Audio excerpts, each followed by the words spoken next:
Okay, so the next thing that we're going to start to think about here is if we're going to start to work out where our opportunities are in marketing, we need to understand who we're marketing to. And part of that is to identify, well, who is our target market? And within that target market, how do I break that down to different types of people within that market?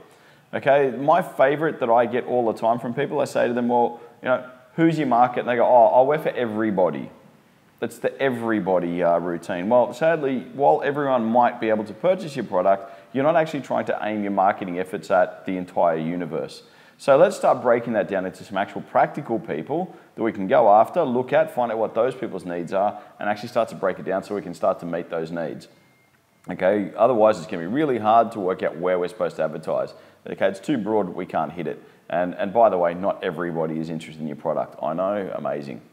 All right, so what we need to do is we need to start breaking it down to a target market and our segment. And what we're talking about there is if we want to look at it as sort of two broad markets, okay, the first one that we look at, on this side we start to look at the business. On the other side we've got personal. Okay, so we've got the personal and business or an industrial and consumer, whichever way you want to talk about it. But if we're talking about the business or the industrial market, we're looking at going business to business. So my business, as a business, selling to another business or selling, that's who I have in mind. I'm not really aiming at the general public. On the other hand, we have the personal market, which is the consumer market. And that's sort of, what we normally see is the retail market. Okay, or, you're setting up a shop that sells to people. Okay, that's very retail oriented. Okay, so we start to break it down and say, well, okay, well, if we can start to define who we're interested in, we can start to look at them a little bit better. When we're looking at these, in that we might break it down further and say it's not just industrial, we're looking at automotive. Okay, the car industry. Okay, now we're starting to get to, we design products and services for the car industry. Or it could be into, retail. Okay, we might also think about real estate, so, houses. Building houses, buildings, whatever it happens to be. It could be hotels. Could be all sorts of different businesses that we start to get into. All right, are we, building properties? Are we, to sell to other businesses? Are we building retail outlets? What is it that we do? Are we providing services to people who are doing these things? All right, that's what we're trying to work out. Where are we going to be within that market? All right, so it's quite broad. There's lots of different categories we can get into. Same on the other side, we can do the same thing, Are we selling cars to people? Are we selling, retail store? Are we selling, products to people? Are we selling houses to people? Are we selling hotel accommodation to people? What are we doing in this sort of personal selling retail sector? All right. From that, we start to break it down into a few other different bits and pieces. We need to know, well, geographic segmentation. Okay, so geography, on a map, where? Where is this place that we're going to be doing that? We start to talk about demographic segmentation. Okay, if we know where we're selling, well, what sort of people are we selling to? Who are they? Women, men, children? All those sort of details, who are we going after? What's the age group? All right, we start to look at psychographic. We need to know, okay, if we're looking at the retail industry, what sort of people are we going? Habits, behaviours, okay, what are their beliefs? What drives them? Okay, and then we start to look at operational variables, which starts to look at things like, usage patterns. What happens to demand? Do they always want this product? Is it seasonal? How does it operate? What sort of way is that going to go forward? Okay, so there's a lot of things that we need to start to think about before we even begin. Okay, what game are we in? Are we in the business to business or are we in the business to people? Or is our business complicated and somehow we're occupying both spaces? But regardless of which space we operate, each one that we operate within is going to require its own unique approach for us to develop and grow that business. All right, so what we start to look at is we'll take these in turn, we'll break it down and we'll start to look at, well, what's the geographic? Okay, so we'll kick off with geographic. And when we're talking about geographic, we're talking about, well, what's the region you're in?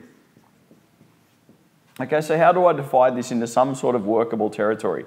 Is it the Asia Pacific region?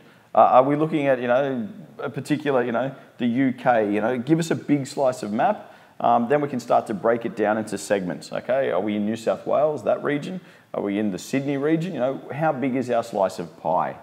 Okay, once we understand, well, what is the region? Well, what's the city size? in the place we're operating out of, or how big is that city? How many people are there?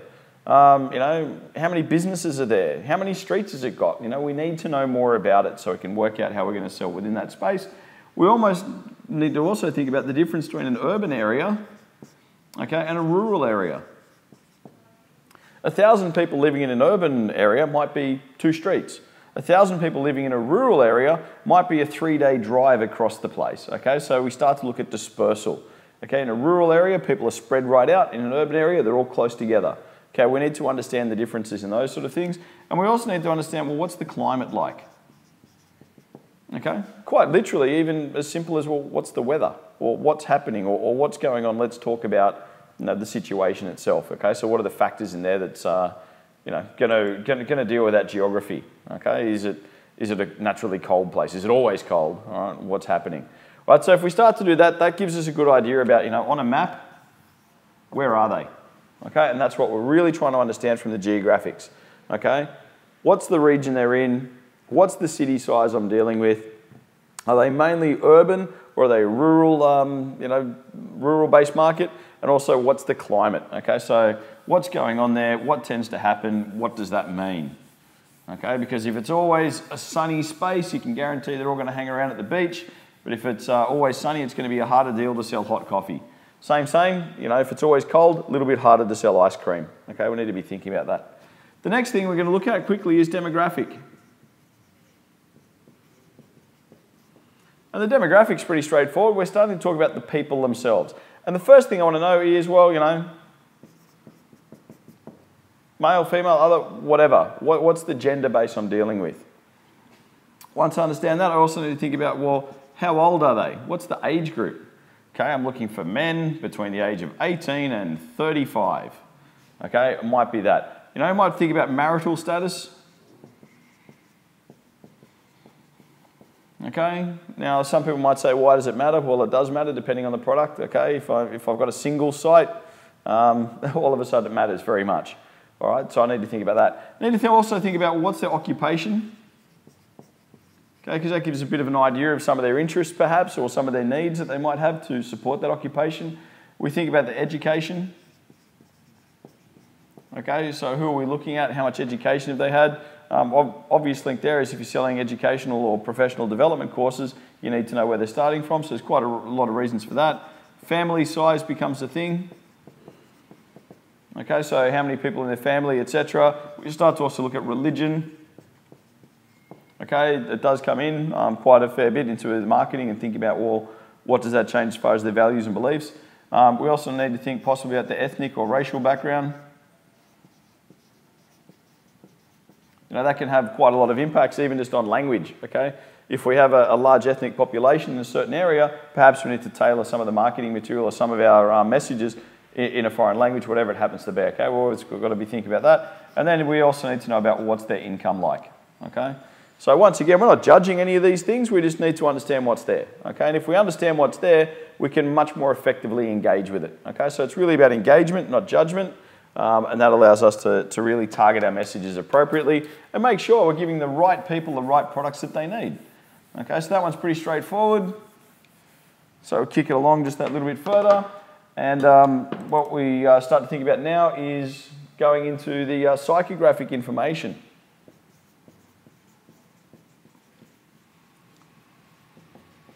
Okay, when we talk about psychographic, we're talking about the social class. Okay, so what broad group do they belong to? We start to get into their personality type. Okay, and we start to think about lifestyle. And the habits, beliefs, behaviours, what they do for recreation, what are they interested in there. As I say, personality type, so what sort of people are you dealing with, and social class, so how do they fit into society, what are their interests going to be. Okay, so that gives a little bit more. So obviously we looked at geographic, demographic, psychographic, and then once we've understood where those factors are, we start to look at the last one, which is our operational variables. Okay, and when we're talking about operational variables, okay, we're starting to look then at the usage rate. So how often do they use the goods or service, and how many do they use? And also what's their purchasing criteria, which we'll go into as well. okay? And what we're looking at with that is, you know, what's going to make them say yes? What values do they look at that says, yes, I'll buy that service, or no, I won't, or it's too hot, it's too cold, or I don't like the color blue. What is it that they want? And how are they going to say, yes, that's the service for me, or no, that's not the service for me? Okay, the usage rate. How often are they going to be using the service? When are they going to use the service, etc.? And we're going to go into that in just a minute. So identifying our target market. This is the next part we need to start thinking about and starting to look at. And what we're looking at there is we're starting to get a bit of an idea of what are the various factors. And when I talk about that, I'm talking about, well, what's the market share? Okay, so what's the potential size of wallet here? We start to think about, well, what's the market trend or development? So where's the market going? What's happening in that market? What's coming up? And how do we get ahead of that? Okay, we start to think about new and emerging markets. So what's just starting to show signs, or what do we think is about to come out? Okay, so what's going to evolve into a new potential market? So as new technologies found, etc., what opportunities does it open up for us that might not have been there? And we also need to think about, well, what is our current profitability and sales figures? Okay, if we're already in business, what's happening to our business becomes highly important there as well. So what we start to look at then is we start to look at coming up with some sort of customer profile. Okay, and what we're looking at in profiling is starting to understand who is our ideal or our typical customer that we're starting to satisfy the needs of. So who are we going after? So once again, we look at where they live. Okay, so where are these people? How old are they? Okay, what's their gender? Okay, these are all very obvious, you know, demographic and geographic locations smashed into one. What their income is.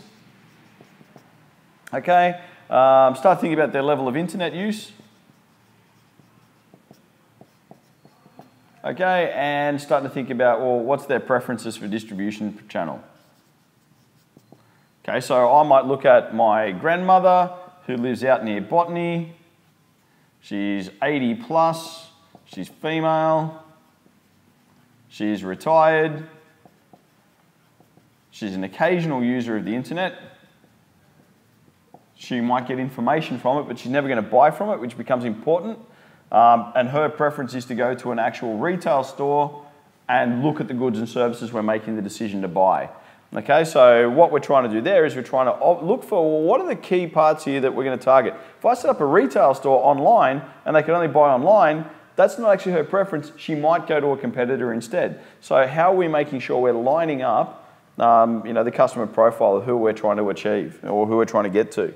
Right, so really important to get that factor, and it doesn't have to be really massively detailed. It's just starting to give us a bit of an idea about who they are, what the typical person is, and how we can then meet best what's going on. So once we've got that sort of data down, okay, we can start moving on to the next part, which is looking at their behaviours. Okay, and when we're talking about behaviours, we're looking at, well, what are they actually doing? So, you know, what are they doing? And what does it mean? Doing, mean. Okay, so what are their habits, beliefs, behaviours? Okay, so what sort of activities do they undertake? Where are those activities undertaken? And what does that mean for us? Okay, so interpreting the behaviour to understand, well, what are the key parts of it? What exists there for us to possibly find an opportunity in? You know, if they travel from here, you know, to the location they want to go to watch a movie, you know, we could be in the travel business, we could be in the movie business. What time do they come? What sort of interests are they going to have? Okay, it's about breaking down the behaviour and looking for opportunities within that. So what are they actually doing? Okay, so really what we're trying to answer here is, you know, who are my customers? Okay, that's what we're really trying to get down to is, who are these people? All right. The question becomes, who are they? What are they doing? Okay. When they're out doing what they do, you know, we start to look at, well, what do they typically buy?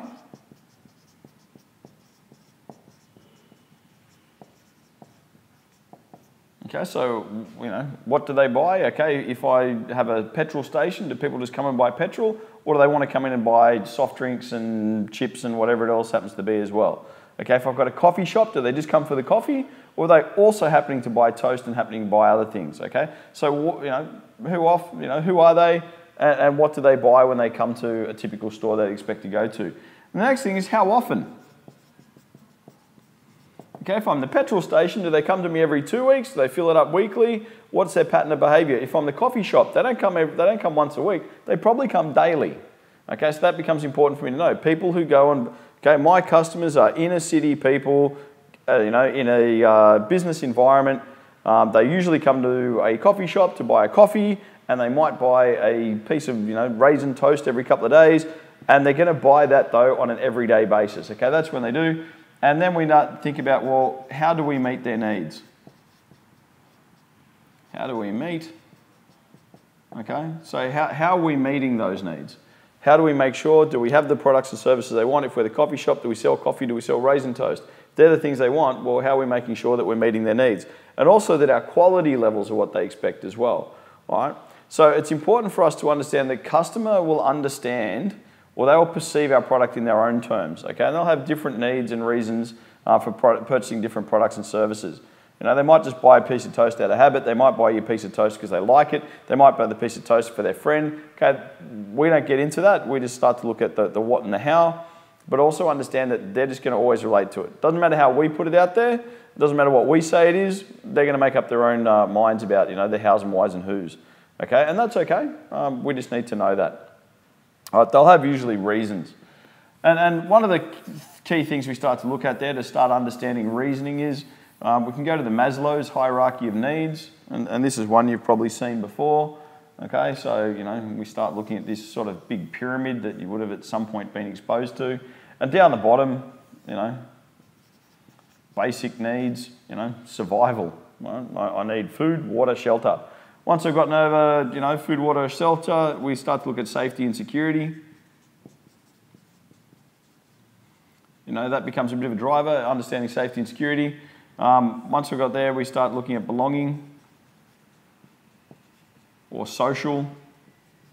Okay, once we've got past social, we start to look at, I've drawn one too many lines when I started from the top down, never a good look. Once we start to get past there, we start to go, well, look, I belong to a group, I'm safe, I'm secure, all my basic needs are met, I can survive. Next thing I'm interested in is esteem and status. Okay, where do I belong in the group? Okay, if I'm buying a car which is a Hyundai, it might actually just be to get to work and provide safety and security. But when I buy my really fancy Mercedes-Benz or whatever the amazing car happened to be, I didn't buy it for my safety and security. I didn't buy a Mercedes to be a taxi driver. I bought it so that people can look and go, hey, look, he looks successful, etc. And that's really starting to become an esteem and status. And you look at the marketing, the sort of the cheaper cars, which are just get from A to B, providing this sort of gear, and then you see the dreams of the more evolved brands, okay? They start to look at something higher because they're looking higher up the chain. And up here, we start to talk about fulfillment.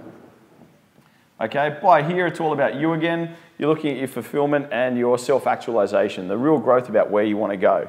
Okay, really hard to think about, friends and family and belonging to stuff when you can't eat. All right, so this really is the priority. My daughter would cheekily say down here is Wi-Fi and internet. Okay, no Wi-Fi, no internet, no survival, but actually it probably fits more into here, okay, despite how some people might feel about different issues there. All right, so we start to identify, well, where does it fit on that? How is that shaping it? Where does our product fit on this sort of cycle? Which ones does it hit? Okay, various products might aim at different areas, and there might be a difference between the person purchasing it and the person it's being purchased for. Okay, but understanding where we fit in there starts to talk about how they're relating to our goods and services. Regardless, as I say, of how we're putting it out there, they're going to see it very firmly through that prism. Okay? Things come with a bit of an emotional attachment, and that's often where that's coming out of. So it was a very quick Maslow's. All right, so really then what we're looking at is to understand their motives. Okay, so what are their motives? Okay, in other words, what do they say they want, and why do they say they want it? Okay, we need to understand, what is it they're telling us? We need to start thinking about, well, how do they see the new product or service doing something the old product or service didn't? In other words, well, why would they be interested in shifting? Okay, so we need to get behind them and find out, well, what's going on. So what do they see? If I brought out a new product, why do they think the new product is better than the old product? How do they see it working better for them? All right, if I'm going to launch or release a new product or service, what specific function or what specific thing does it need to have that can perform for them, they're going to be interested in buying into. And also we need to think about, well, how soon do they need a new product or service? Some companies seem to think we need a new one every 12 months and they release the new one, which doesn't work with the old one, which can be very painful. Or is it something that, further down the track they begin to need? Okay, so when are they going to need the next line of product? And also need to think about, well, what sort of budgets have been allocated, all right? So what budgets or what money is available to make sure that that can happen for us. Okay, so that's going to give us a bit more on the buying motives. All right. If we start to get all those things together, we've understood why they're buying what they've done. We've understood who they are. Now we're starting to get a really good idea about what they're doing and why they're doing it. And if we've got those motives covered, we know what they want to get. We know what they're saying they want. We know why they want to purchase it. We know what specific functions it needs to have. We need to know what the deal has to be to get them moved from the old one to the new one, and also need to think about how much cash is available to make all that happen.